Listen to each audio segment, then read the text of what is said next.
Menopausal and perimenopausal women, listen up. It's time to take control of your health and comfort, and Winona is here to help. Winona is a telemedicine company for menopause care who believes that your symptoms are real, important, and deserve to be taken seriously. And for many women, this starts with hormone replacement therapy. Winona's HRT is made with plant-based, bioidentical hormones rather than synthetic ones, so it better aligns with your body to offer relief from hot flashes, weight gain, and other uncomfortable symptoms. 80% of women who use Winona find relief within just 90 days. So, what are you waiting for? Get started today. Visit buywinona.com today to start your free visit. With free shipping and the ability to pause or cancel at any time, your path to wellness has zero obligations. Use code SPRING24 at buywinona.com for 25% off your first treatment plan. That's BYWINONA.com for 25% off. Winona. Menopause care made easy. Summer is the season of hot temperatures, outdoor adventures, and refreshing water activities. Summer is also the season of rough on your feet, causing dry, cracked heels and toes. Introducing Babyfoot, the original exfoliation foot peel that contains 16 natural extracts formulated to remove dead skin cells in 3 easy steps. Apply the booties, relax for an hour, then wash your feet. In 14 days, you've got baby smooth skin and your feet have never been softer. Letting dead skin cells build up over time is hazardous to your foot health. Our professional-grade DIY products, like our original exfoliation foot peel, our men's foot peel, or our moisturizing mask, are some of the best foot care products on the market, created with your foot health in mind. Pamper yourself with a spa day from the comfort and convenience of your own home with Babyfoot. If you want a chemical-free, easy-to-use exfoliating process from the company that created the original foot peel, it's time to treat yourself to Babyfoot. Go to babyfoot.com and use the code SUMMERFEET24 and get 20% off your first order with Babyfoot. That's babyfoot.com and use the code SUMMERFEET24.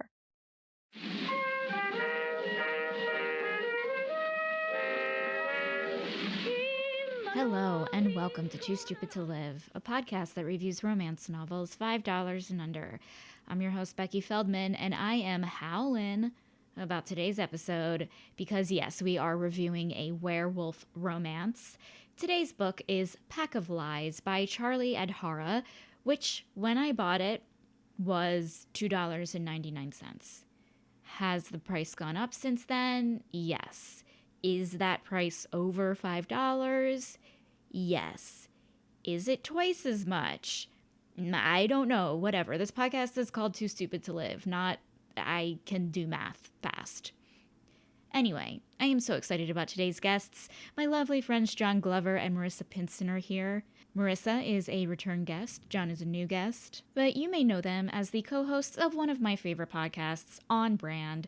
We had such a great time discussing this book, and boy, did they bring their special brand of on-brandiness to this episode. I don't know what I just said, but my point is this episode is so much fun. It will put a smile on your face, so please enjoy this review of Pack of Lies. Listen, okay, John, Marisa, okay, first of all, I am so excited you're on the show. Welcome. I am a huge brand freak, I would say. Oh, wow. What an honor. She knows the term. Knows the term. I am in love with On Brand. It's been like my favorite new podcast. I listen to it all the time. I'm so impressed with like the level of research and like zeal you put into stuff that's like a sponge. It's like, it's so fun. That is Thank so you. nice. That's so nice of you to say. It means a lot to us when we find out that people like learn things. It's been a balance of like, how much do we tell them about ourselves? How much do we teach them about brands? And it's kind of fun figuring that out and getting that response. So thank you very much. And it's born out of a genuine passion. So we're hoping that even if you're not quite as passionate about Uggs as maybe I am, or the Stanley Cup, or, you know, whatever, that you can feel our passion. And we like to leave the listener with like a few fun facts, you know, that like when you're at the water cooler, people still work at places with water coolers. I guess. Not since COVID. I think COVID got rid of every water cooler in town. Well, But wherever people are convening, we like to leave people with some fun facts and some fun trivia to shed a little light on like things you interact with every day that maybe you didn't know the history behind. It's very fun for us. So thank you so much for saying that. That's very oh nice. my God. I was at, so I, not that I care about the Super Bowl, but my family was here for the weekend. We were watching the Super Bowl. I mentioned a Super Bowl fact from your podcast about how companies refer to it as the game. Yeah, the I big didn't know game, that yeah. either. It got me so much leverage. Like I looked so smart. Dude, I did not know that either. And ever since she brought up that fact, I see it everywhere. Like every Yeah. single place they call it the big game. The big game, Yeah. that's right. Yeah. That's what I love. Yeah. I love people like taking those little nuggets away. It's And hopefully you'll so never nice. forget it. I hope it's the last thing you think about before you die. It will be. It hands down will be. Because, like, you know, when you're in a conversation with someone and there's like a lull, and I don't like silences, it makes me uncomfortable, blah, blah, blah. Just knowing that you have a fact in your head to like pull out to just like start a conversation or get it going again is so nice. We are full of those. I'm a researcher by trade, and I have been for like 20 years for television shows and documentaries. And that's part of how this podcast came to be is I would always be like, God, I hate what I do, but I know that I do it well. Right. But now the podcast allows me to like research stuff that I like truly love. So like when I'm like in an episode and in a brand, like I find these little nuggets and I'm such a nerd. I'll be like, oh my God, they're going to love when they find out this little fact and like, what's the funnest way I can deliver it to them? And I don't know, it's such a nerdy passion. No, I think it's, first of all, we get to know you guys as well as people. I mean, I already know you guys, but like, you know, as people, you know, you talk about your childhood and this and that, which is like so enlightening. And then it made me realize like everyone is nerdy about some sort of, we all are using some sort of brand in our life. So like you are going to do something that someone is passionate about, like regardless, like you're going to tap into it. That's what's brilliant about it. Yeah, like you'll eventually, like I was looking at it, I can't believe we already have like, we just did our 39th episode and you just look at the list and it's like anyone can look at that list and find at least one thing that they'd be like, oh wow, I wouldn't mind learning a little bit about that. And that'll just continue to grow. Yeah. There's very few people who like walk into a store, like let's say a clothing store, and you don't gravitate toward any brand or a grocery store and you're just like completely neutral, like in the peanut butter aisle, like something like that with so many choices. We just kind of get programmed like what our picks are, what our favorites are. And I think it's very relatable and universal, but we kind of take it to this next level of like obsession where we like get chills like when we like learn something about the history, or like I'm often brought to tears by an 80s commercial. Well, the funny thing is I'm so brand loyal, which for a second was almost what the show was called, because once I like a brand, like I will stick through it forever. And one of those brands early on was the Heinz ketchup. And then she made me do like this stupid taste test and I picked Hunt's. And that like turned my whole world upside down. Wow. Where it's like, I only eat Heinz. And now I'm like, oh God, I'm a Hunt's boy. And everyone starts sending me like pictures of me like holding Hunt's bottles. So that's funny. very sweet. It's also like nice listening because I want to ask you guys, do you consider yourselves brand experts? Because like listening to all of the episodes, like you are now, it feels like you both are now able to see like common occurrences with how brands are formed. You know what I mean? Like it's a movie starring Matt Damon, but like also it's like some sort of necessity, some sort of interesting backstory. Like, can you It predict? was a young boy selling a fish on the street. If they were around during the war, they had to cut back on their rations. So what did that mean? Yeah, you do start to find like, how did there are common occurrences that happened with every brand through certain times. How did this brand deal with it? And it does seem like 150 years ago, there were only like, it seemed like 80 things. And so any new invention you had, like you're a billionaire today. Like if you invented the candle 100 years ago, like you are just like, you know what I mean? It's wild. That was really the time. I don't know if there's all the good inventions now are a rare foam. Like a Scrub Daddy is a rare foam, Crocs are a rare foam. So we're always trying to find the next big foam and then how it can be applied. That's kind of our mission. And then we can get out of the podcasting game.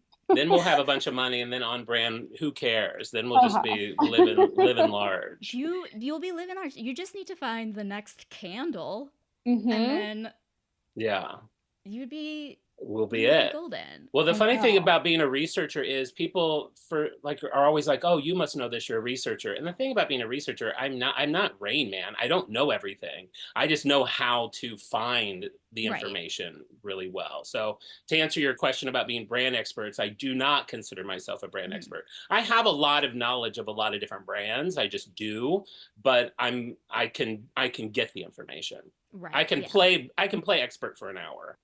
And So, go to yeah. thewaybackmachine.com. That's John's Oh, favorite. So God. if there's a brand, I'll say if you're a listener and yeah, definitely check out our pod. But if there's a brand you're like, oh my God, I remember that. I love that brand. Go to the Wayback Machine, which is an archival database of every website Websites. that's ever existed. So you can go to like Bath and Body Works from like 1998 and see what that website looked like. And it's thrilling for me. I hope maybe it is for you. It is for me. That's rabbit hole material, man. That's Definitely. like you're just sitting there going through. I did that with what was it? Polaroid, I think.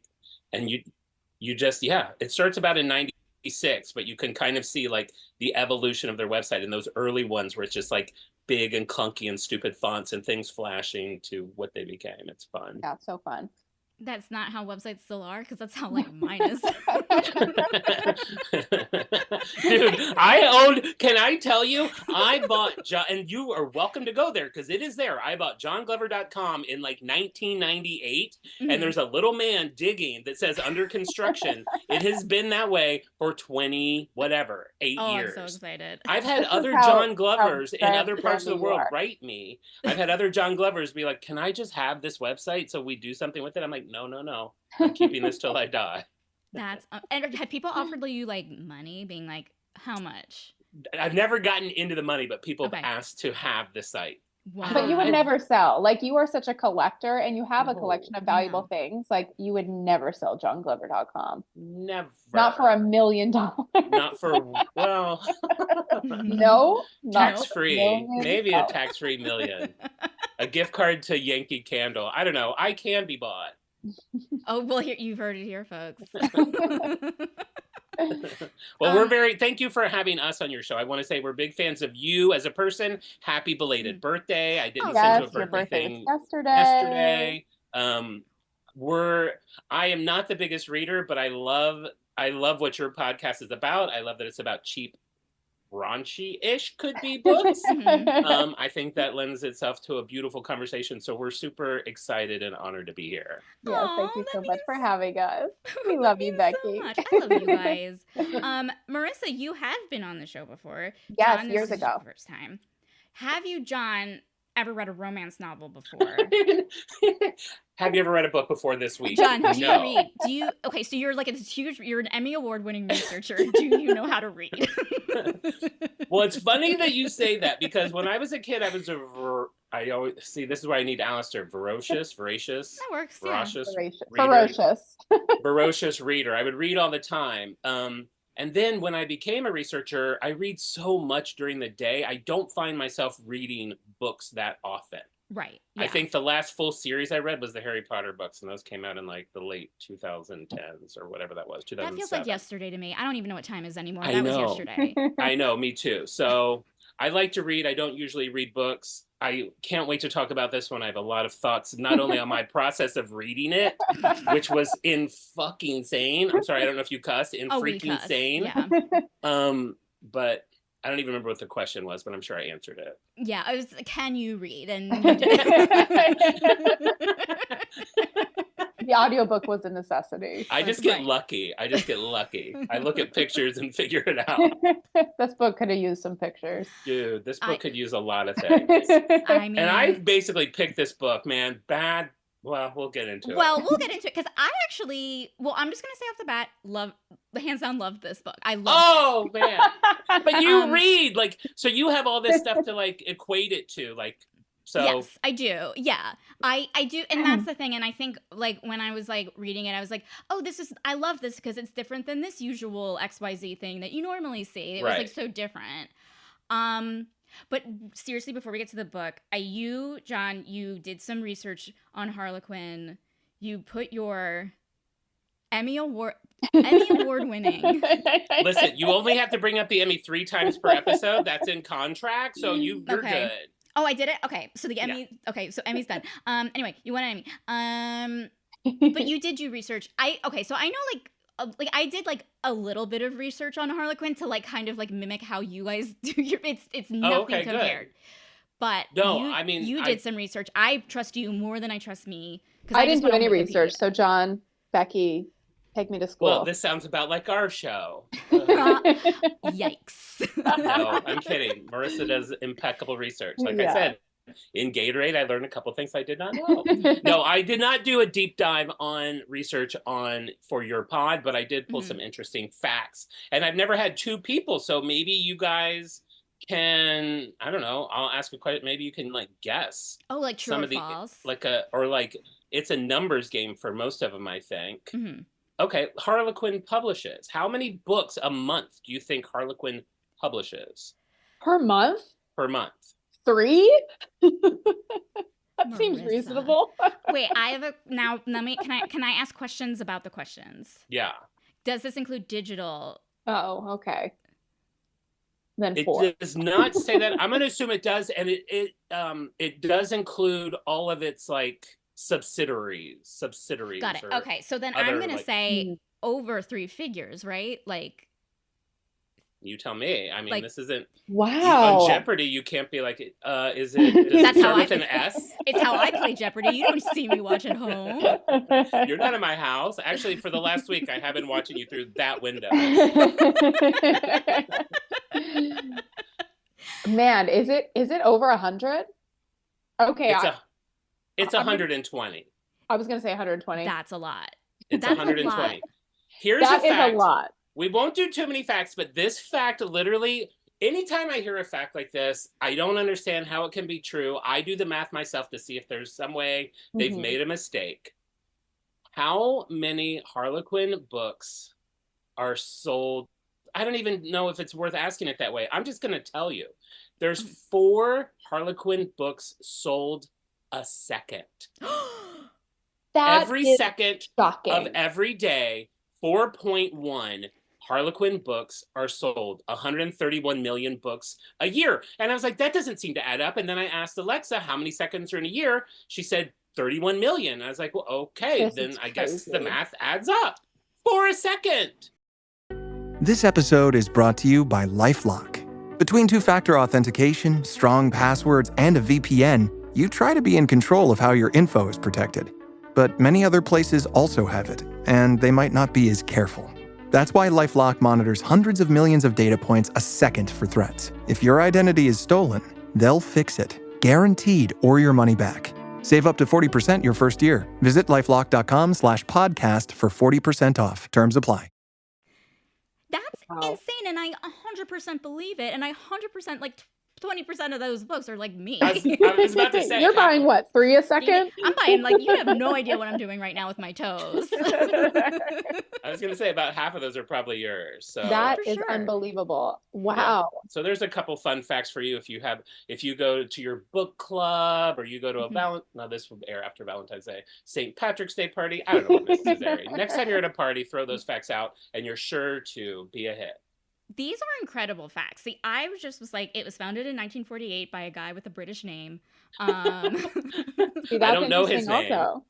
It's Richard Bonnycastle. No, like that's a very British name, right? Like but it was in Canada. But Bonnycastle. It's a very romance novel. Castle. Yeah, that does sound British. Yeah, it's very British. And yeah, it became big, and now it has like its online kind of or digital imprints, like the ones we read, which is the Carina Press. And we read a book from Carina Adhara's, which is their trope-driven LGBTQ romance line. And the book that we read, you guys, are you ready for this? Yeah. We read the book Pack of Lies by Charlie Adhara. Here's something that's very exciting. When I found it and bought it, it was $1.99. Now, I went to look at the price today just to double check. It's now selling for $10. What? Yeah.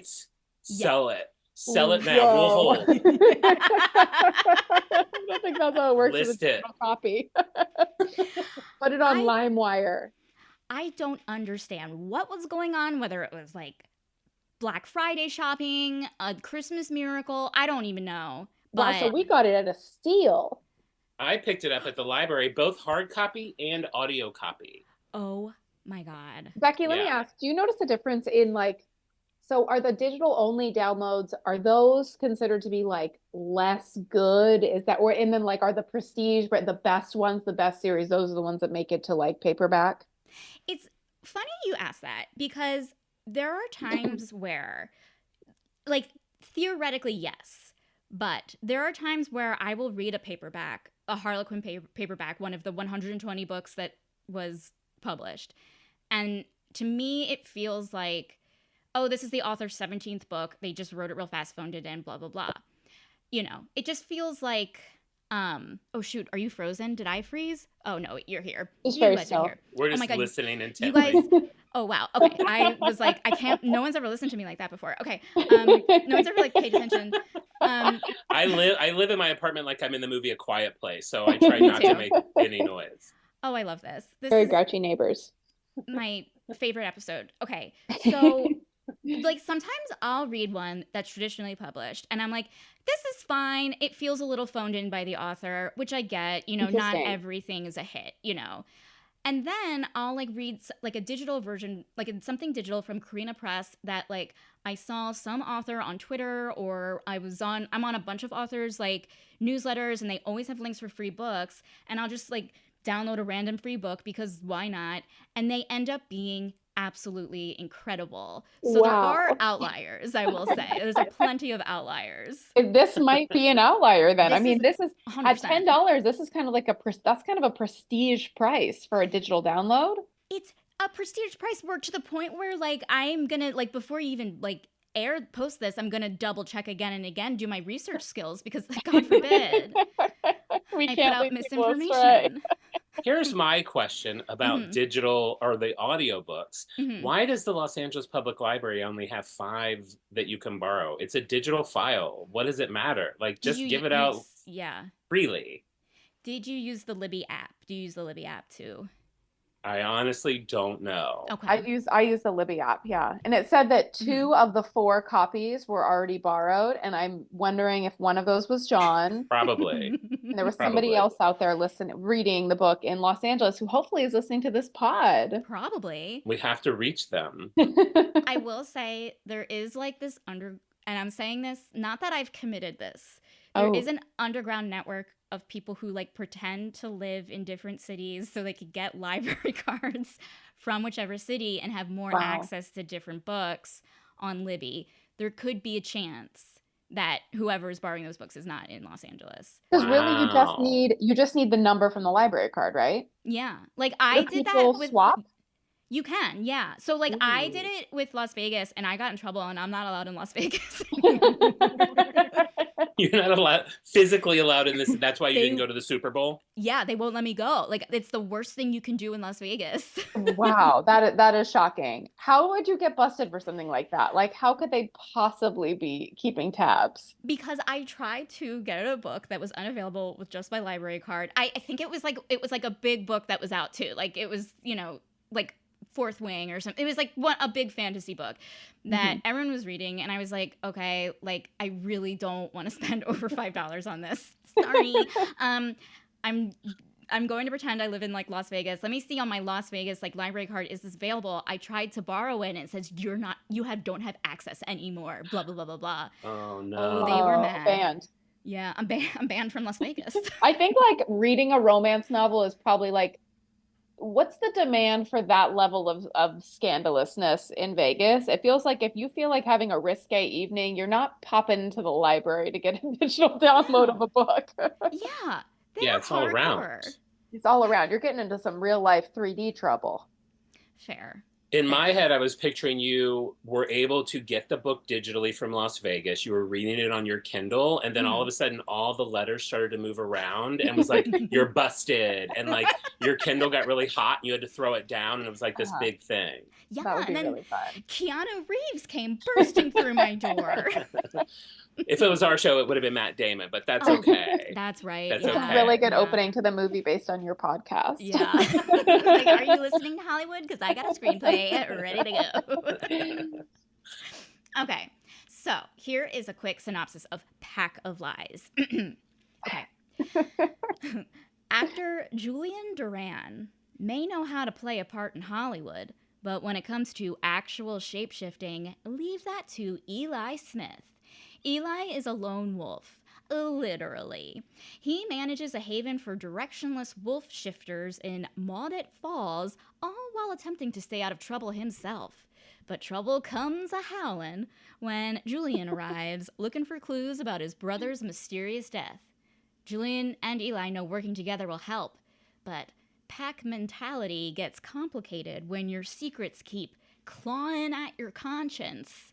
Sure, physical chemistry between Julie and Eli is sexy and feral, but when betrayal flashes its pointy fangs, will a potential love be forgotten? Oh my God, I gotta read this book. And the Emmy goes to. Pass it over. That was phenomenal. Just to throw this in there, and I'm sure you know this, and we're probably going to bring this up, from what my understanding is, there was a series of these wolf books before this that people really enjoyed. They liked the writing style and the tongue-in-cheekiness of it, and this is a character from that series has now broken off into his own world. That is correct. They've broken off into their own world, and they're actually, I discovered, is going to be, which is unusual for like a romance series, there's going to be a sequel to this book that's about these two characters. Like, I usually, like, in this world, a sequel would be like one of the side characters and who they fall in love with. But but in the sequel, apparently they're going to be in Los Angeles solving more mysteries. Oh, they get together. I just spoiled the ending, but everyone knows how it ends. Of course. Yeah, we all know.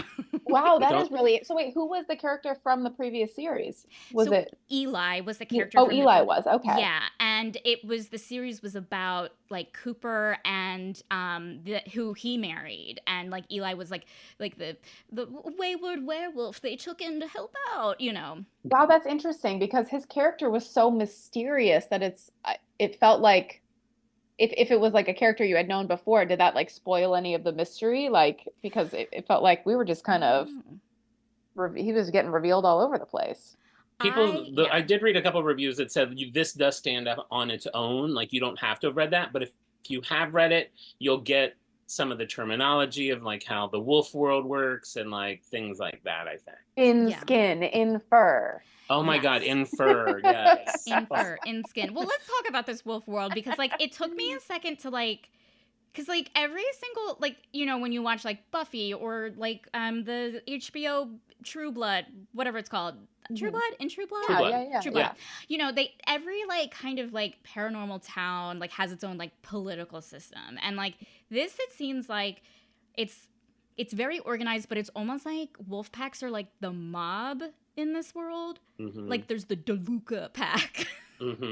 Yes.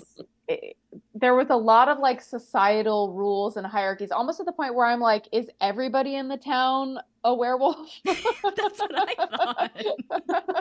Like, and do they not know that? And they're like, oh my God, like you too? Like, are they all just werewolves? Because it did feel like they were kind of running every show. Yeah, it made me think like, what if like this whole time that we have all been alive, like in Los Angeles right now, there's like werewolf mobs like claiming territory on our neighborhoods right now, and we don't even know. And those aren't coyotes that we hear at night. Those are the werewolf tribes. Yeah, I do love that.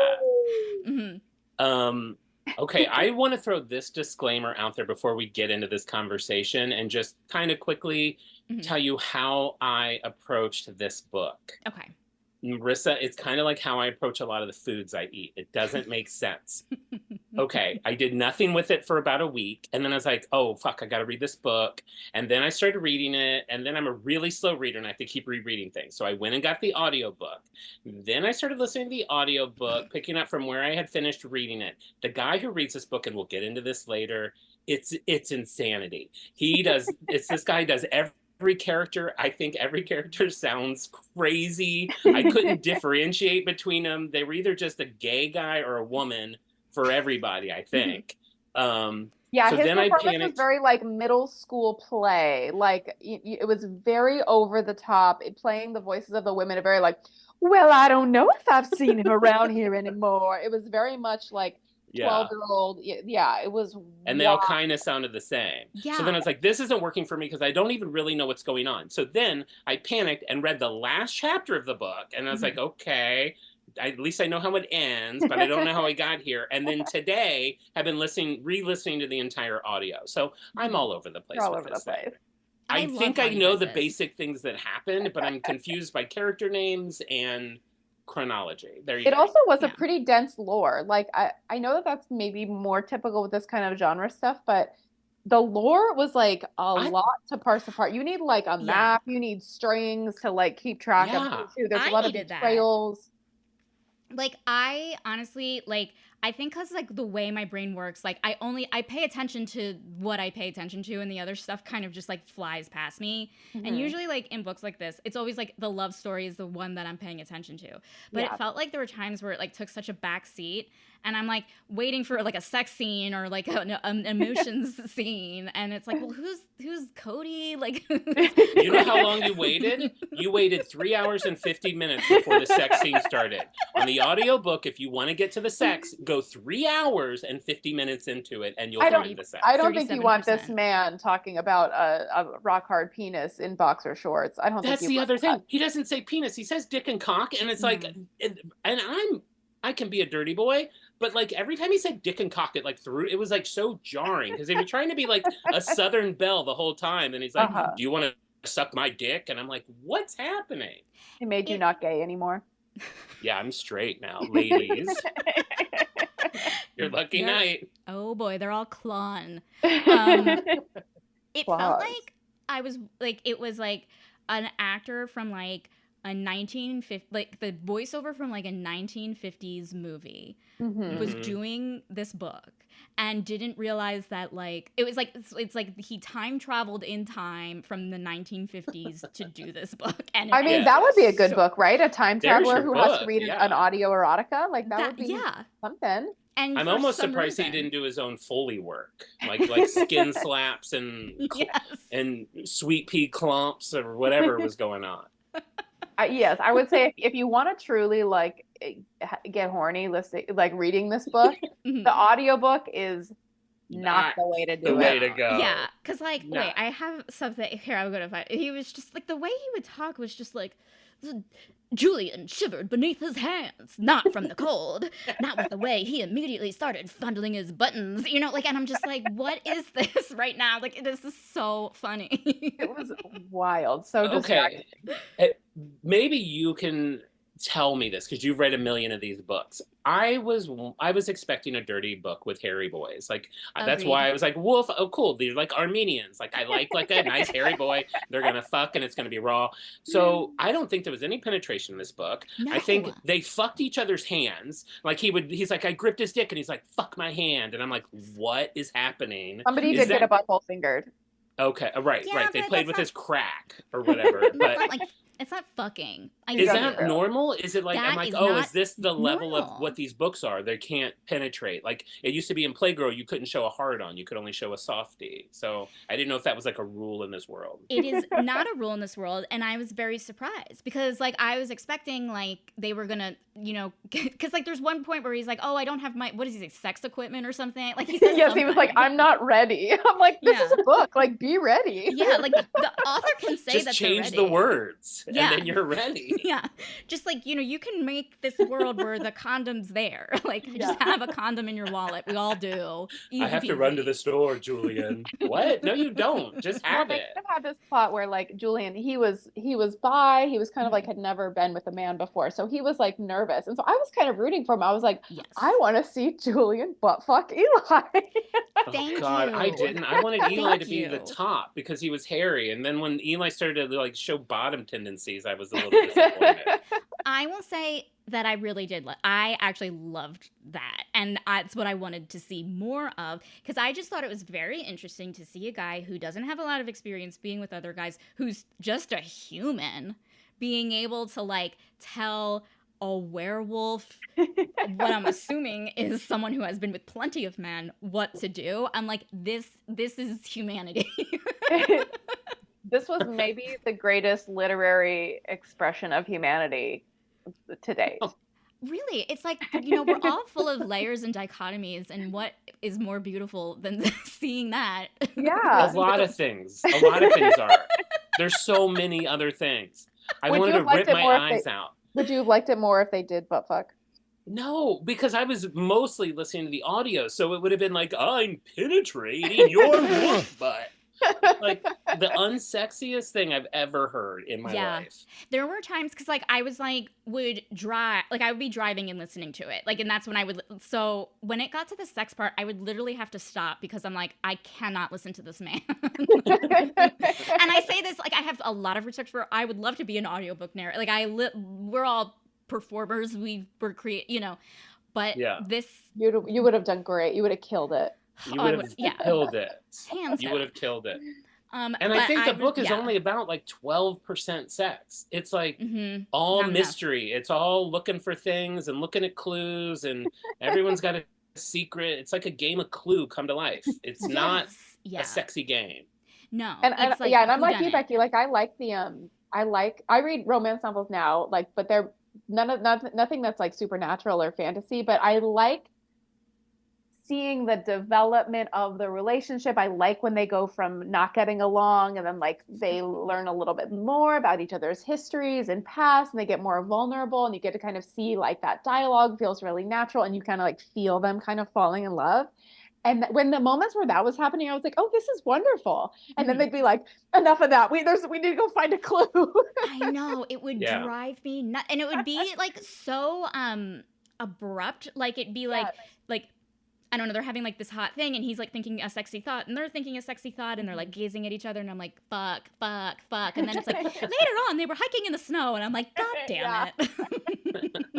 I know, and they'd be in the snow. I was like, could they fuck in the snow? And it's like, no, they're just looking at paw prints. Like, I know. this and they isn't had enough. Like, almost fuck scene in the snow, and I'm like, this is sexy, please. Because that was like, there was like, they have a great like connecting moment and kissing moment when they're like hiking in the snow, and I'm like, I don't care who murdered whoever. Yeah. Just hook up. Yeah, I agree. I did not care about most of the mysteries that were laid out for me to figure out. Yeah. I just want, and that's me being a gay boy. Like most of my erotica stuff I've read is, I mean, that's all it is. It's like a little bit, it's usually short stories too, but it's like quick setup and then dirty. Yeah, this was chapter 7 and 8 when like they really had the sex scenes. And even then it was playing it really, really slow. It was like they would start and they'd be like, we shouldn't. And I'm like, no, you shouldn't. Yeah. Just do it. Yeah. And then as soon as they got off, they're like, I'm going to go to bed now. Oh, okay.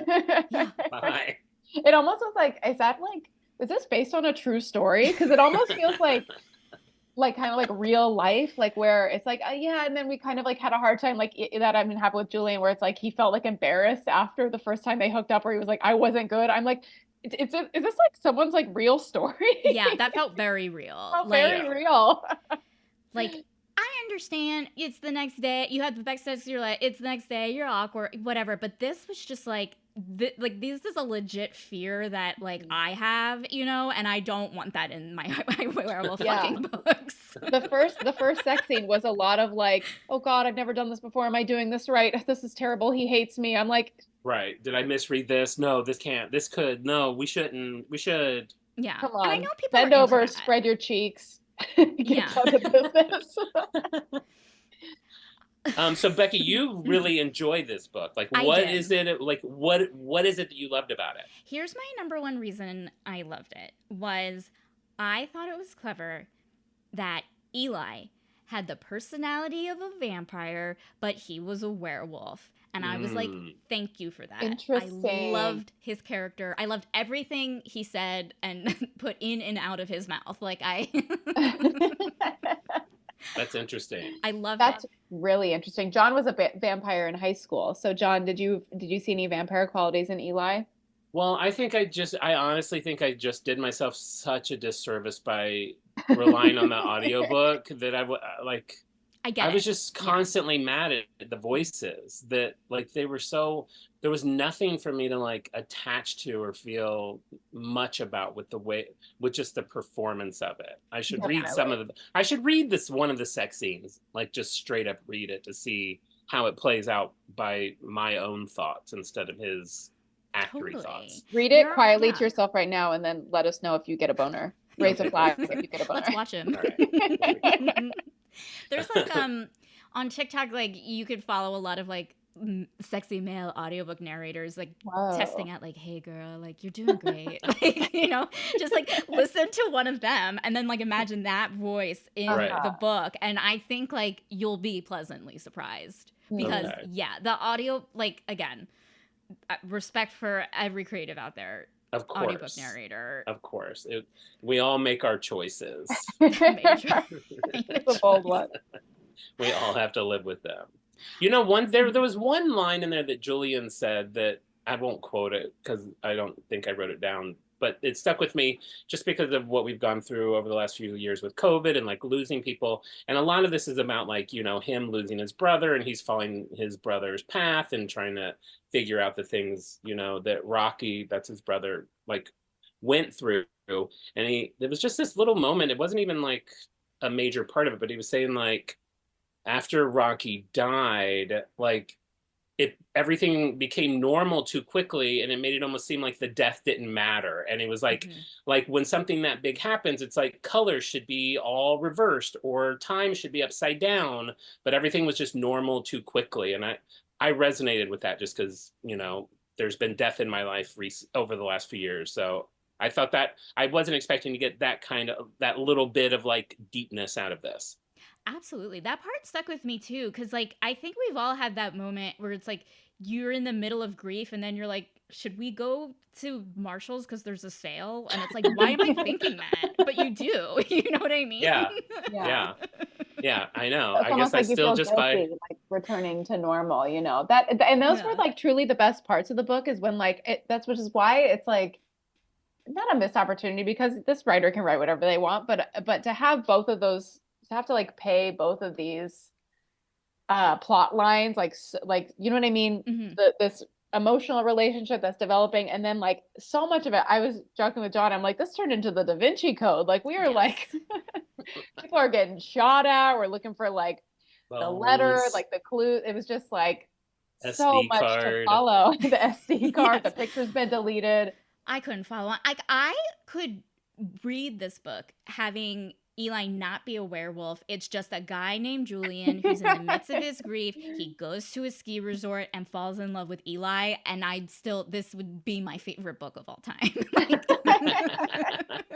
You can go through and go with a Sharpie and then just take it out. And every mention of like ears slipping into fur. There were a lot of, and I also got a little hung up too on the visual of it. Like a lot of like teeth slipping into fang. You can kind of imagine that, but a lot of like ears slipping into fur. I'm like, what does that look like? I was like imagining like if it were a movie, like. Just watch the Michael Jackson Thriller video. Have you ever seen the Michael Jackson Thriller video when he transforms? Yeah. That's a really good point. I'm wondering if that was the inspiration for this. I think it was. Yeah. Could have been. It is interesting because like I was picturing like during those parts, like, you know how like the CW shows like Buffy and like Supernatural have like a very distinct kind of feeling where it's like so campy. And I was like, oh, like it read kind of weird because it's like, oh, here's like, it felt like it's a campy moment when someone's ears suddenly turn into like werewolf ears. Yes, it's very Teen Wolf. Yeah. Yes, Teen Wolf. That's what it reminded me of. And it was like, oh, that's interesting that like in this world, like part of your body can turn and you can like keep the rest of yourself human.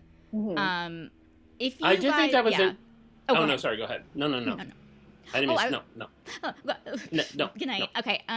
No, I was gonna say if there was a like, would you want that ability? Like, if there was a part of your body you can't change into an entire werewolf, but there's a body part that just a werewolf dick. Yeah, I would want that. I'd have a werewolf dick too. Yeah, that's my answer. Super hairy down there. I did like the ability, like you could make like a really sharp fingernail at a moment's notice in case, you know, sometimes you get a package from Amazon, you have to like go find a key or a scissor. Yes. That's with that right open. That's useful. And if like, I'm remembering yeah. correctly, what I think wasn't it that like not all werewolves have that ability. Like the younger werewolves turn into werewolves, but the older you are and the more power you have, the more controlled you can be with like, I just need to jump really quick, so I'll stretch my leg muscle out to werewolf muscles really fast. It kind of reminded me of Anne Rice. I feel like she did that with her vampires. Like the older they got, the more control they had over their vampire powers, which makes sense. I think that it's learning life. You know, you're learning more about yourself as you age, and like I get it. Yeah, think about all the stuff we're really good at, like better than like a baby.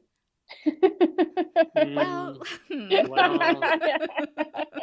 I gotta get back to you on that. There's gotta be something. I don't spit up. I still do that. Fuck.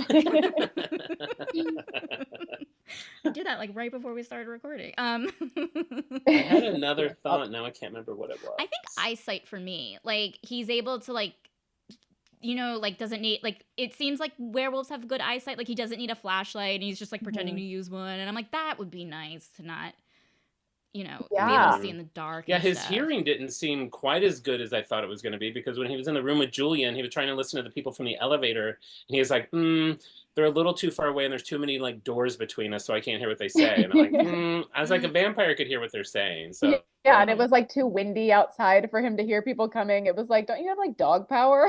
Yeah, I think I already have wolf ears from what I can tell from this author. John, you should not get wolf ear power, because you are very sensitive to like sounds like people chewing and stuff. Yeah, that is true. I get very focused on noises. It's a thing. It's a real thing. A lot of people in my family have it.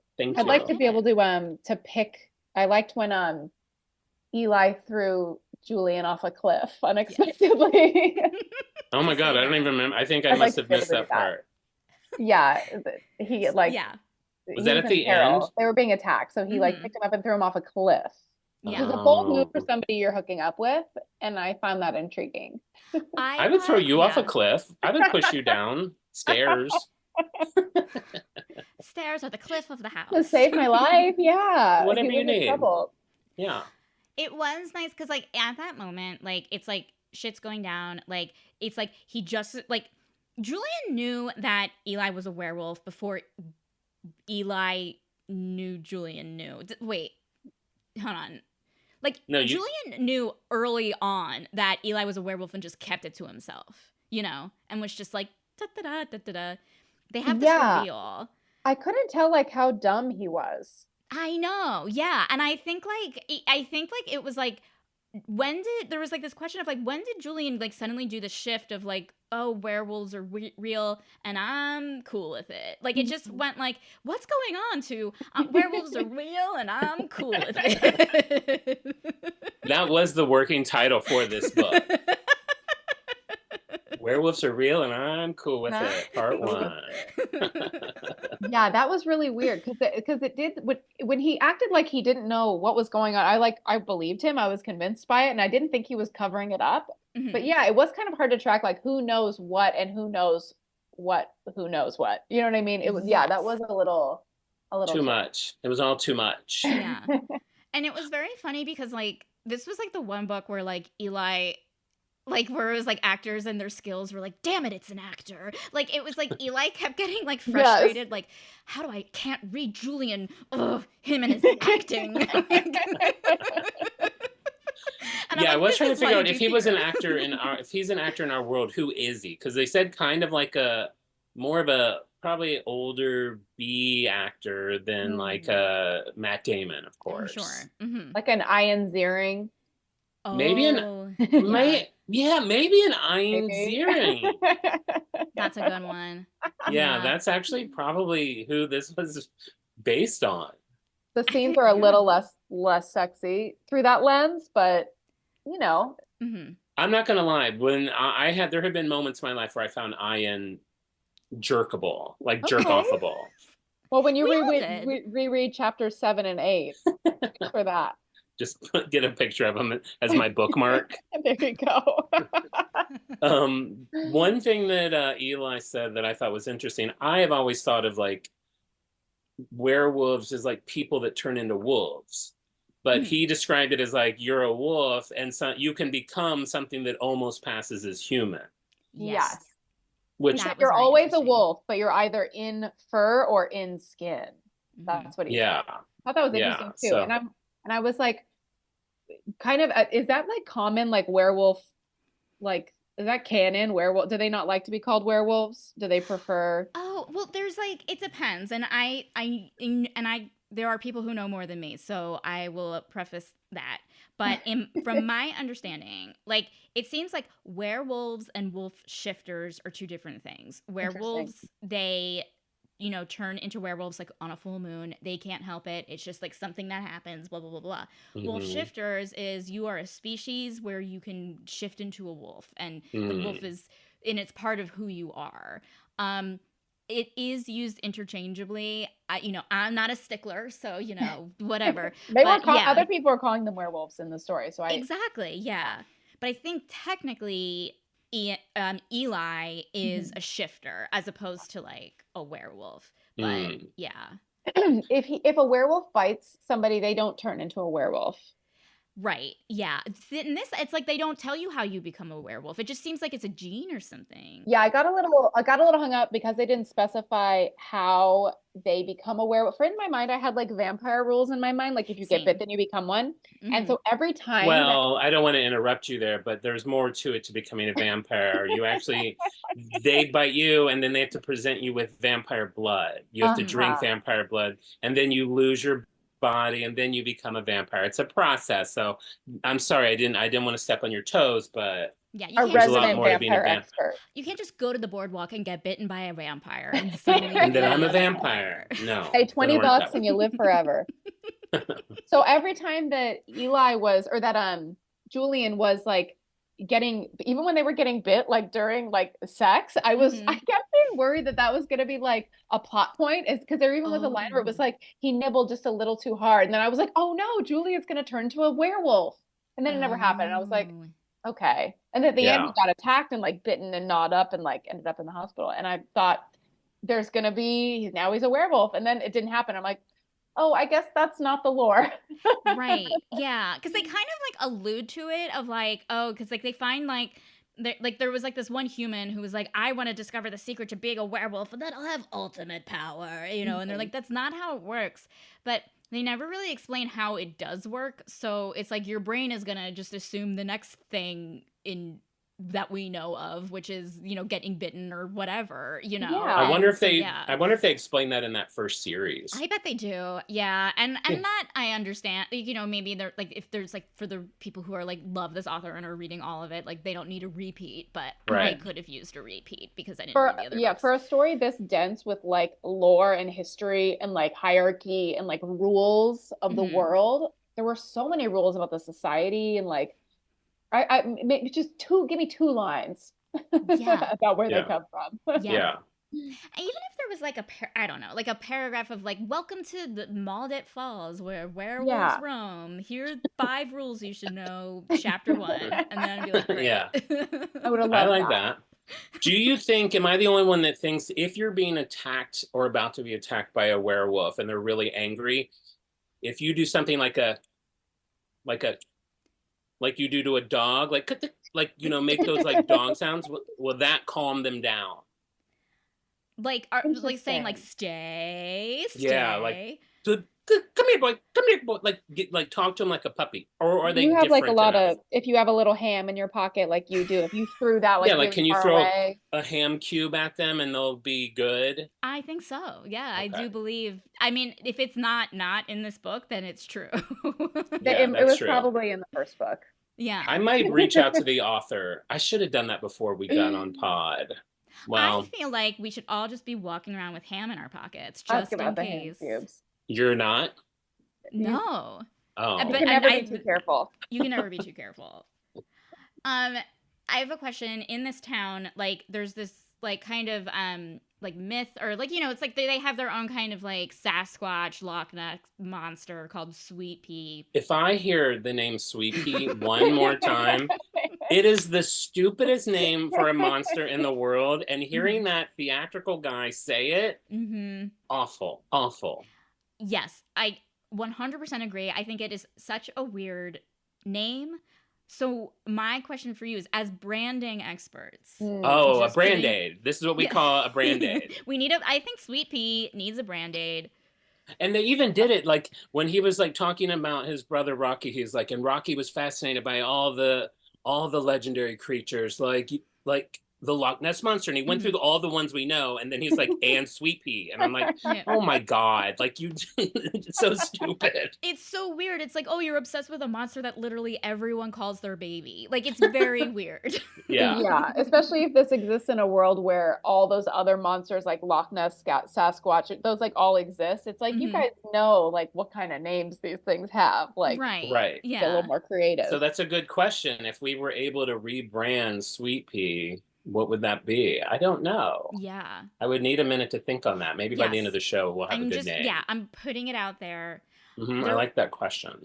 When I was telling someone about, like, they were like, oh, what are you reading? And I, like, accidentally misspoke. And I was like, oh, yeah, it's, like, a guy who runs a werewolf ski resort. And then I was like, that's not what the book is at all, but I would love to read that book. I also like that there was a moment where Eli, when they did go like on their snow mission ski. Were they skiing, or they went up a ski lift? They went on it. They were like going to search for clues. Yes. Yeah, like on a mountaintop. On the mountaintop. And Eli, they like added this detail that Eli was wearing like a neon 80s windbreaker, and I was like, that's interesting. That's like not how I had him painted as. And so that fits more into your werewolf ski resort book, which may be what this book should have been called. I hope it eventually like becomes that. Like Maudit Fall. Like, this is what I hope the sequel to the book is that Julian and Eli get married, obviously. They turn Maudit Falls into a werewolf ski resort. And it's just like Love Boat, except werewolves on a ski resort. Like, and it's just chapter of the week, you know, fun guests. Actually, I want this to be a TV show called Werewolf Ski Resort. Well, that would be great. It's a place where werewolves can relax. They don't have to worry about slipping into fur and getting in trouble. You want to ski in fur? Great. You want to ski in skin? Great. You know, you be yourself. You can butt fuck or not butt fuck, or no, they don't butt fuck. They hand fuck. Fuck my hand. Oh my god, fuck my hand harder. Oh. You didn't like the fingering of the butthole? No. Here's my question. I wasn't rooting for them. Were you guys rooting for these guys? 110%. I was. You really were? I know. It's because like when I met these characters, I was reading the prose of it. I did not hear this audiobook narrator. Definitely I was rooting for them. Like, I just kind of like really loved the two of them. I like love them. I love them. John, did you catch the part where Eli, he used a pseudonym, and then Julian clocked it as the name of a character from a soap opera? Love that. And that he that this kind of character that Julian has kind of created, and it's kind of like, he says, like, he called him like it's based on this like flamboyant old queen character from a soap opera. So they like both like were obsessed with the soap opera. So there were a lot of those like cute little bonding moments where I'm like, oh my gosh, that's like, he threw out this name and he didn't think anybody would catch it. And there he is, like, he just like had him read like a book. So cute. Well, that's insight to the author, I think. I think the author is just this old queen. But that was like my favorite moment. Like, I feel like there were like fun kind of like twists on that kind of thing, you know, where it's like, oh, I know what to expect in these books, but it's fun when something like unexpected like that comes up, where it's like, oh, you think you're ahead of, like, a lot of the times when you're reading it, it's like you think you're ahead of the characters, you know they're going to be together, this is romance, blah blah blah, but then when you find out like they're ahead of you, like, that to me is very, I don't know, that was pleasant. Yeah, it was cute. And Julian was so like, he was so sad. Like, I was kind of happy to see him get a little action. Yes, he's been 2 ex-wives. I mean, he lives out here in Hollywood. Where's his career going? We don't know. I mean, is there anything sadder than an out-of-work actor? Well, let's Google Ian Ziering and see what he has coming up in 2024. Here's a fun fact that you were definitely not expecting. One of the pseudonyms in my life that I have used multiple times is Eli. No way. Wow. I go by Eli on certain things because one of my favorite singers' name is Elizabeth Fraser. So I have a pseudonym, Eli Fraser. Where do you use this pseudonym, John?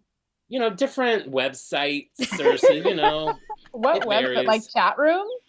Names like this I used a lot more like 10, 15 years ago. That's where Hollywood Justin came about. Yeah, John used to have a nickname, Hollywood Justin. I think that was a Okay. screen name. It Mhm. was. Justin sounded like a younger, cuter guy than I am, and Hollywood, meant that I was fun. Hollywood. Yeah. I It's mean, funny. listen. Somebody using the pseudonym Hollywood Justin, to me, that's like if you're using that as a fake name, you do not live in LA. You live in Ohio, Mhm. you live in Kentucky, and you're like playing up like Hollywood. You live 2 miles Not from on, Hollywood. not on Grindr. On Grindr, Hollywood Justin doesn't stand out like us like that. Ugh, I feel like tragic. if like Hollywood Justin sounds like someone who like just moved to Hollywood and is just nailing it. Like it's just made it. Just moved and made it. And you're like, how is this possible? I fucking hate Hollywood. Yeah, everyone else was like, I've been here 4 years, 10 Yeah. years. How is he doing this so fast? That's Hollywood Justin. Like, I don't understand. He's like, signing up to give out like, drinks at the clubs. And Yeah. it's Hollywood Justin and he's like acting like he made it. And I believe he made it. Like, I don't know. I believe Hollywood Justin like weeps into his pillow every night. Okay. I don't know. You just know me too well. I'm getting my John and my Hollywood mixed up. So what are your hopes for, I know you've already mentioned a little bit of them, hopes for the sequel. And hopefully I'm happy to come back on your pod. I would love to not read that book. okay. I will find, there are plenty of, This was not your better fault. This books. was 100% I my know. choosing. But I feel like, I feel like I get like not overwhelmed, but I'm like, okay, like because there is so much to choose from, and I'm like, oh my God, I hope I choose the best one. It's like this and that. I think they'll like this. I hope they'll, and it's like, oh, and it's like there are plenty of books, and I want you both back right now if you could read a book right now.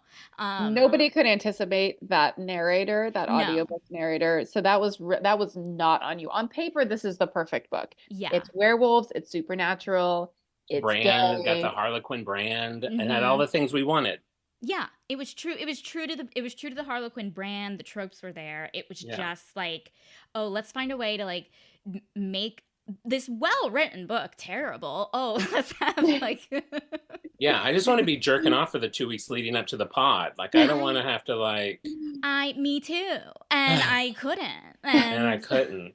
I just couldn't. and I can't anymore because now all I hear is this man's voice. Oh, Close my eyes, try to imagine things. I'm going as his voice for Halloween this year.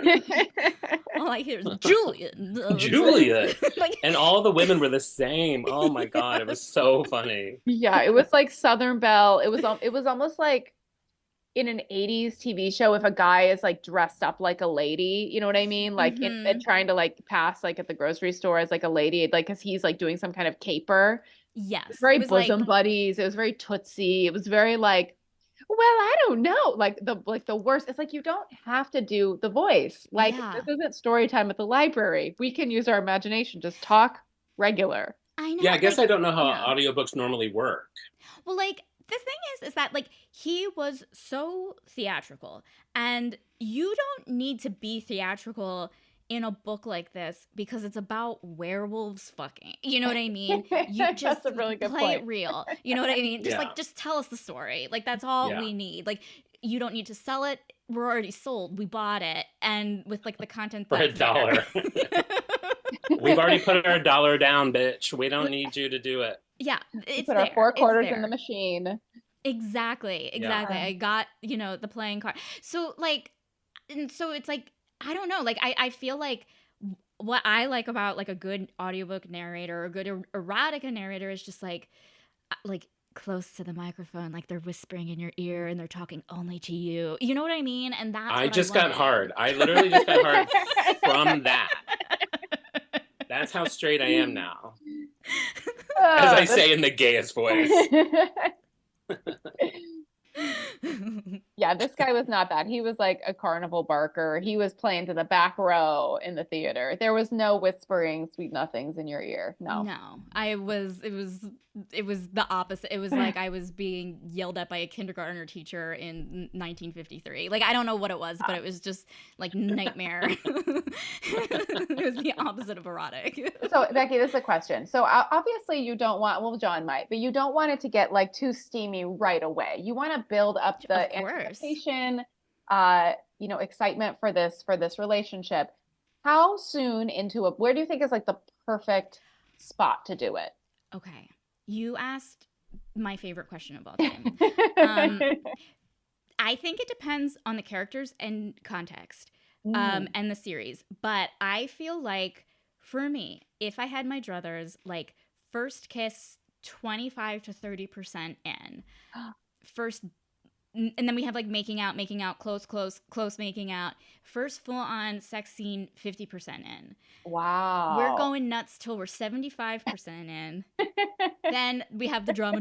Are they going to be together? We know they will. They like learn their lesson or whatever. They become better people, whatever. And then 99% in, we end on a bang, on a real fun bang. Wow. If I had but here's the thing, like, there are books, like, even like the most recent season of what's the Shondaland show on Netflix, oh God, I just like, How to Get Away with Murder? What is it? No, it's based on the Julia Quinn romance novels. Bridgerton. Oh my God, I literally just had a stroke. But the most recent season of Bridgerton, they get together very late, but I thought it was perfect the way they did it because of this buildup. And so there's always an exception, That's funny because I loved the first season of Bridgerton, and the second season I was like, just feels like it's not steamy enough. I don't know why. I was already primed. I was ready to go. I get that. And I think like there's a level of like edge play. Use like an industry term. I used to, as a sex worker myself in the world of kink academia. That's your bullet points on your resume. Great at edging. Really great at edging. Studied UCB. Graduate of UCB. You know who does it? Who know who did it right? Anne Rice. Okay. Those vampire. Did you ever read like Interview with the Vampire Lestat? I've only seen the movie, but I've never read it. Should I read it? There's no sex in them, but the sensuality between some of these characters and the tension she's able to create between these characters, between Louis and Lestat, and then other people later on. It's so, like, I have chills just thinking about it. And that's why she's, remembered as one of the great writers, because she's able to do that. Clearly, that's not what this book is, or, aspiring to be. But yeah, if you haven't read that, I know that that's not like a romance novel, but I would definitely recommend reading Interview with the Vampire. Sure. I mean, you make a really interesting point, because I do think that books need good tension in order for like the good sex scene to hit, because like any one of us we can go online right now and find sex words and read them or watch them or whatever, but to like make you care about the characters, understand the tension, and really feel it, like, I think that's kind of the key. And I think taking into account like some like techniques like Anne Rice or whatever, like, yeah, I see it. Like, I would love to read a book that was, if I had a choice between like a sexy book with no tension and just sex, or like a book with only sexual tension and no sex, like, I would choose the tension one, just because like I love the excitement of it, the build up. Well, it also depends how much time you have and what your goal is. Well, yeah, I have plenty of times, and my goal is to just pretend. And my goal is to get off. Obviously, I have plenty of time. And so in my head, I just picture it. I agree with you. I think the 25% in is when I even would need like I read like Emily Henry. She's like the New York Times, the best-selling romance novel author right now. And so she's more like mainstream, but I've read 4 of her books recently, like back to back. And around the same time, like it feels like this 25% is when there's like a near kiss or something, like almost happens but then doesn't, and like for some reason it can't happen right now. Yeah. This criticism of this book is that I'd say 40% in, I was like, who is gonna fuck? Like, I didn't even know who it was. Yes. I was like, who is the tension with? Like, I don't even know who. Sweet Pea? Is it gonna be Sweet Pea? Which, fine, I'm happy for Sweet Pea, but let's do it.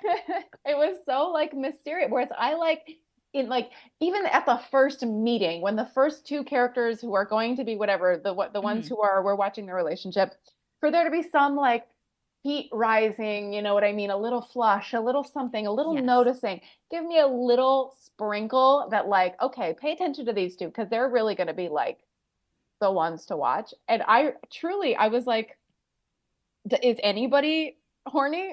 Yes, thank you. I mean, honestly, yes, I was like that too.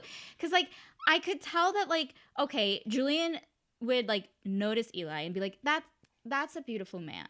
But it wasn't like, oh my God, I need to fuck him. And I know if I fuck him, I will mess up everything. I have to stay away from him, but I'm going to think about him nonstop. Like, I wanted that type of, you know?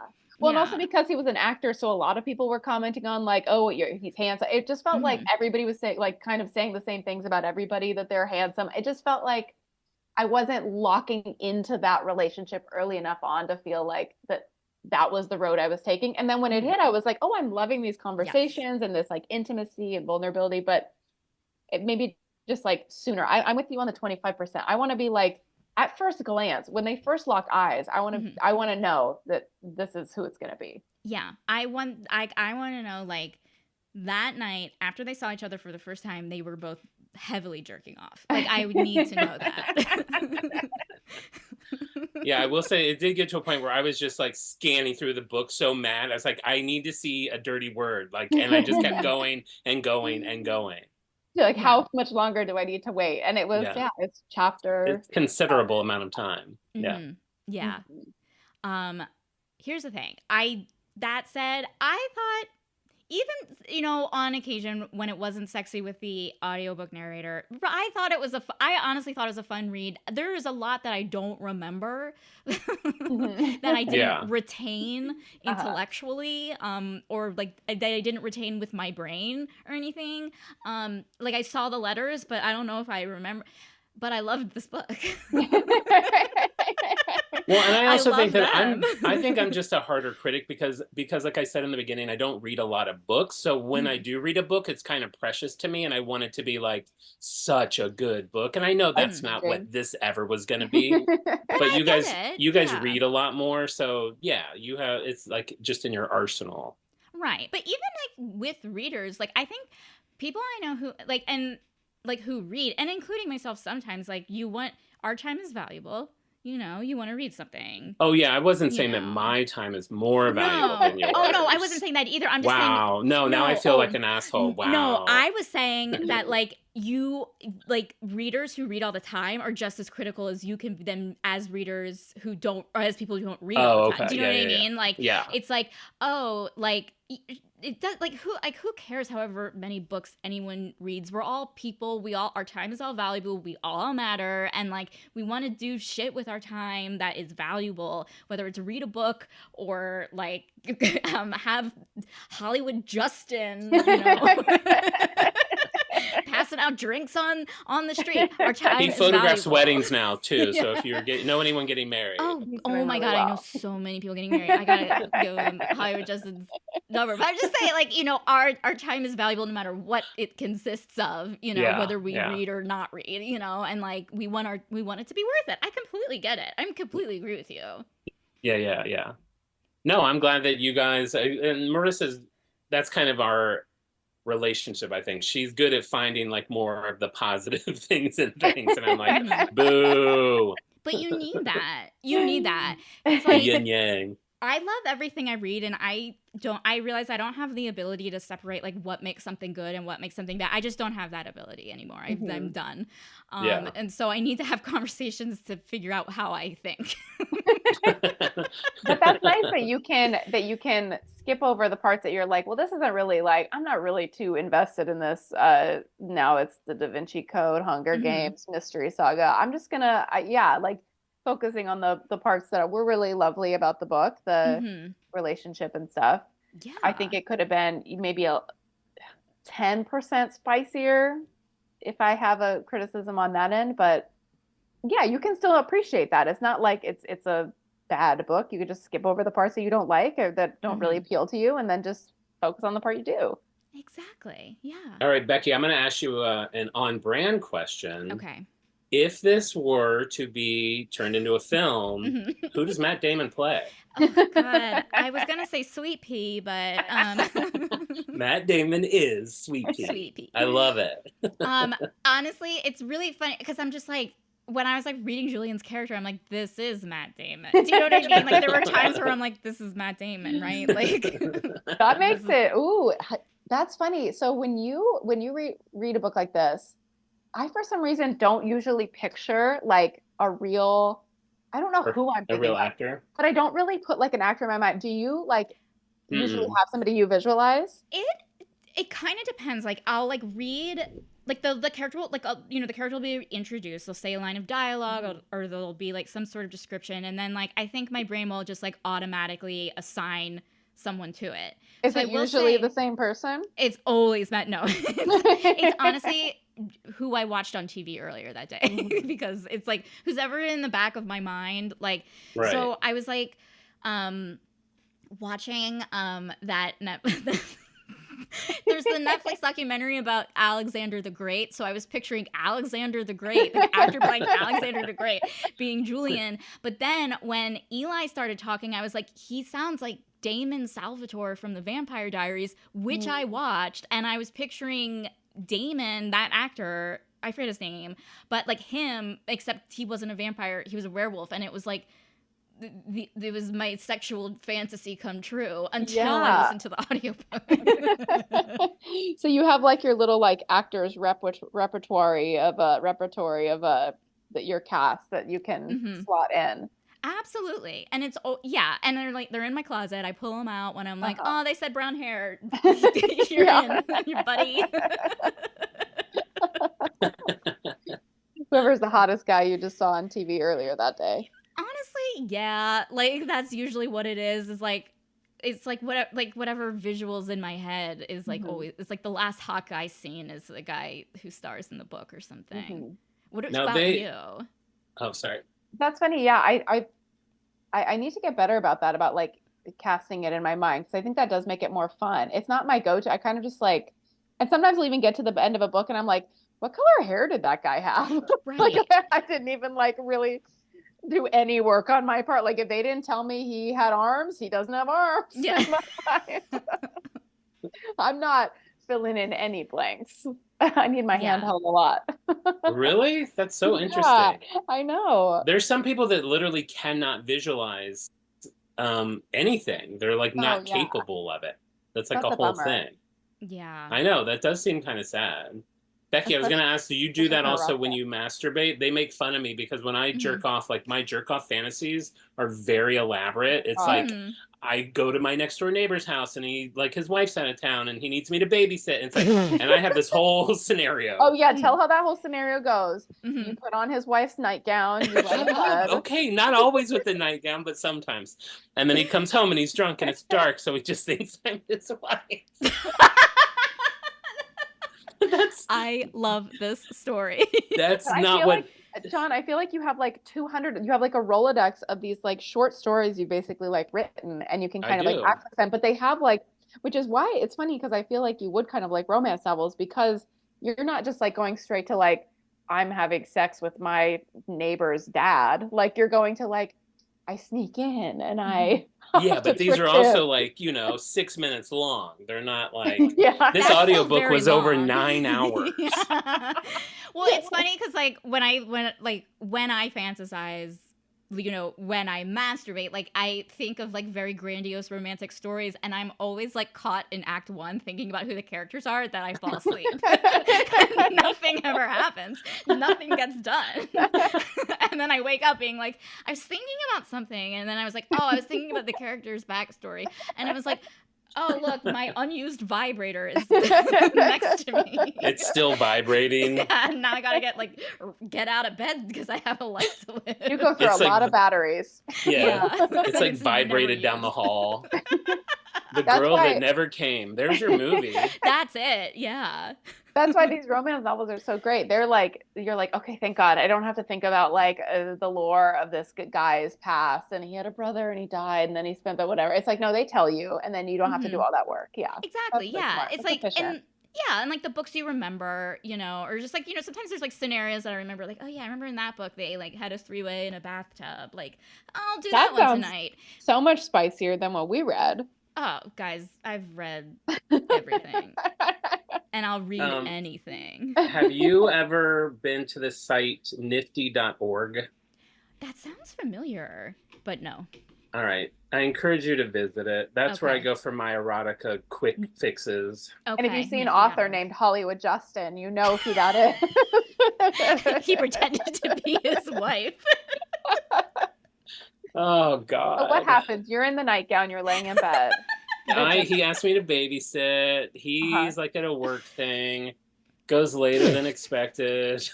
Had a few too many beers. Mhm. Wait, where's his actual wife? You killed her? No, something happened with her mom, so she had to go out of town for a few weeks. And he doesn't know that. And the kids are asleep. The kids are asleep. Okay. Uh-huh. So I fall asleep in his bedroom in his wife's nightgown with some of her perfume on.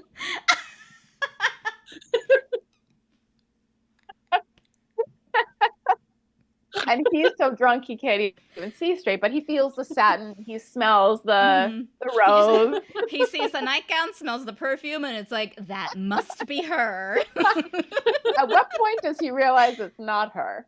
Yeah, right away. He never does. He never does. I get off but I get off, and then, you know, that never is part of the story. It's never part of the story. Yeah. No, he's like, you're not my wife, and then like, oh well. Oh boy. That's fun. Well, you might have a future as a romance novelist. I think so. I hope so. Nifty.com. Nifty.com is the website? No, Okay. nifty.org. It's an organization, pardon me. It's .org. like A couple more Planned fun Parenthood. Harlequin facts for Okay, you. yes. Harlequin purchases more than 2 original stories of fiction every single day. Interesting. Wow. Wow. And more than 1/3 of American females have read a Harlequin book at some point in their life. Wow. Wow. So I wonder what kind of, this is maybe off topic for your show, but you know, just think about these things. With a book selling for like $2.99, is this like a lucrative business to be in as like a Harlequin author? Oh God, no. No, I mean, no. Honestly, like, it's not lucrative, and people do it honestly like out of love. It is like, you know, especially with Harlequin. Like, I think there was like some sort of like class action lawsuit recently too, Wow. where like kind of some of the authors were like, I don't know. Anyway, They were getting screwed. Yeah, they were getting screwed. It's like, well, Marissa has a yeah. book. She didn't. I don't think you made a ton of money. Like, the book game seems hard. Barely Yeah. a dime. Becky wrote some erotica. It was so hard. Yeah. I wrote like they were 6 minutes long, and it was it's difficult. And like, you know, now meeting like romance authors and just seeing the hustle of it, it seems like you have to do all of your own marketing plus write a book, you know, and then write a book that people will read. You know what I mean? Like, it's just like, it seems like it's absolutely impossible. And it is like, just, yeah, I don't think anyone, I think it's very few people are like raking in the big bucks. And if they are, it's because maybe they're getting their stuff optioned or something. But yeah, I don't do it for the love of the game. Exactly. Yeah. Because like a lot of people that. like have not like day job. Well, yeah, they have like real job. Like they're lawyers and surgeons, and then, you know, come home and write werewolves. Wow. Doing it. I believe it. Yeah. That's the best way to unwind after a long day of surgery. Yeah, you're just like knuckle deep in someone's brain. Exactly. You think Charles is a surgeon? Is that his name, 100%. Charles? 100%. Oh yeah, he did 100%. my Oh, appendectomy. Charlie. Yeah. You know, I will say the book felt good. It's got a good feel Ooh. to it. Oh, good. It had It's one of those soft, like, floppy books. Oh. Does it have Much like like his main characters. Did it have like a suede cover? I love when the cover is slightly like sueded. Slightly, but it's like a paperback suede cover. Mm-hmm. What does it smell like? Mm. Sorry, I need to A ask. library romance novel. My favorite smell. This is well used. I might be crazy, but I think it smells like sweet pea.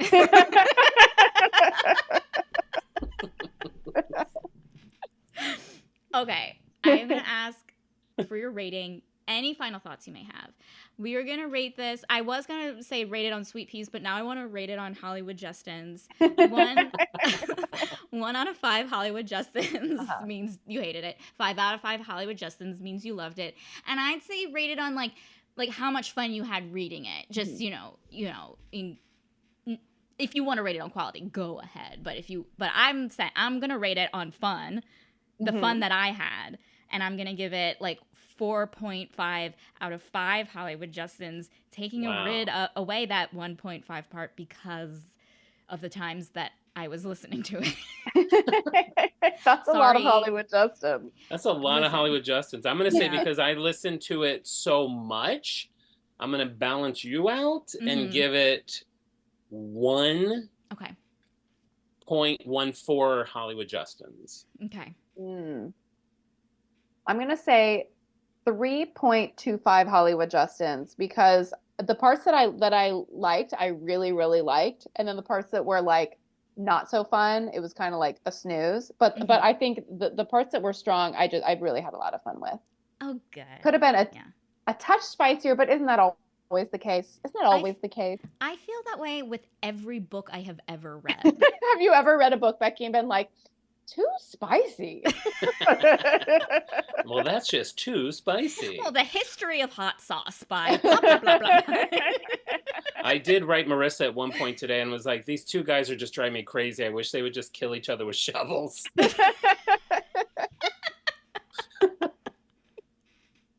Not before they get fingered in the butt. Not before they go down that crack.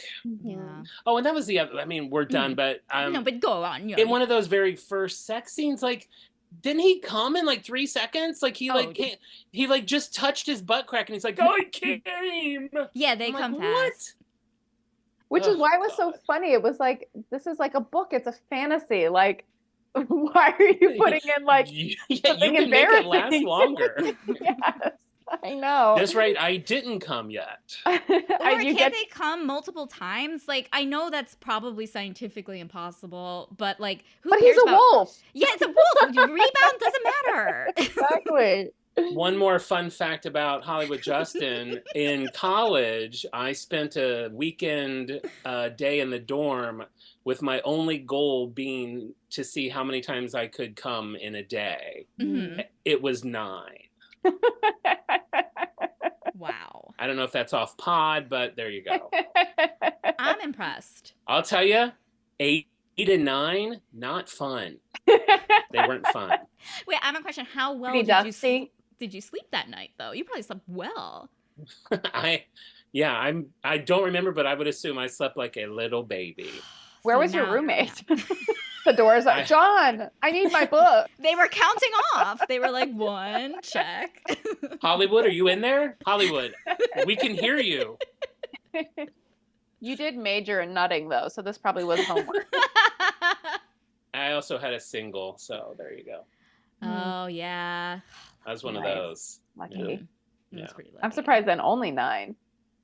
I'm surprised you left your room. I'm telling you, by 9, it physically hurts. Like there's no semen. It's just like you're just in it to be like, okay, that counts 9. It's joyless. See how many times you can crank off to this audiobook. To that if you voice. can get to 1 before my thing expires from the library. I think I only have it for 2 more weeks. Oh, that's plenty of time. That audiobook loan should come with a disclaimer. Should come with a warning. I feel like you have to play a little of the audiobook on the pod. People have to hear this. I might have to. I yeah. I don't know what the law is with that. I don't know either. I mean, I guess maybe if you're curious, you could go to the Audible page and listen to a sample or something. Oh, yeah. Unless they've like updated it already, but like I doubt they have, and be like, whoa, wow. I think you can legally put it in because I consider this to be a news show. And so I think we're commenting on like, this is a current event that this book is out. Well, I think it's also fair. It's technically fair use because we're addressing it specifically so much. That is true. Yeah. You would know. You're allowed to use probably like a 10, 20 second snippet. There you go. So find the most erotic 20 seconds. With the And most let's character hear. changes as possible. With every single there's a lot of sex happening and there's a bunch of characters in the room. Yeah. At like like a murder Annabelle. mystery dinner party. Yeah. Oh boy. What a Well, you ride. guys, this was so fun. This was such a delight having you both on, and yeah. This was fun. I was very nervous. I was like, I don't feel like I know the book well enough, but I actually feel like I know the book enough. You didn't even need you to did read it and you knew great. the book. We all knew the book. Well, tell us where we can find On Brand, all of that info, Aw. such. Plug yourselves. Well, thank you so much for having us. This is our second time we've been a guest on a show, so this is so much fun, and we'll never forget it. I mean, I'll never forget the experience of reading this book, and I love you so much. And it's always fun to chat with you, especially about spicy stuff. If you want to hear more John and Marisa, you can listen to On Brand with John and Marisa. It's available wherever you get your podcasts, Apple, Spotify, wherever. And then if you can see our social media, so that's at On Brand the Pod on Instagram, at On Brand the Podcast, I believe, on TikTok. Is that right, John? Yep. So it'll be one of those two anywhere on social media. Yes, that's right. So one of those two, and then you can see like clips of our show and check out some more of our stuff there. Yay! Yeah, we love to engage with our fans too. So if there's a brand that you really love, reach out to us on like one of those on Instagram or something and let us know, because there's a chance we might do it. That's right. Oh, I have some ideas. Ooh. As a brand I'm sure you do. We'd love to hear them. All right, thank you guys. Thank you so much. This has been so much fun. Thank you so much for listening to Too Stupid to Live. If you enjoy this podcast, hey, leave a review on Apple Podcasts.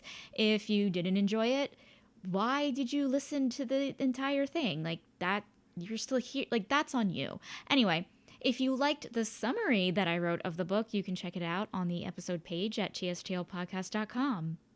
Too Stupid to Live is part of the Frolic Podcast Network. For more podcasts you'll love, visit frolic.media/podcasts.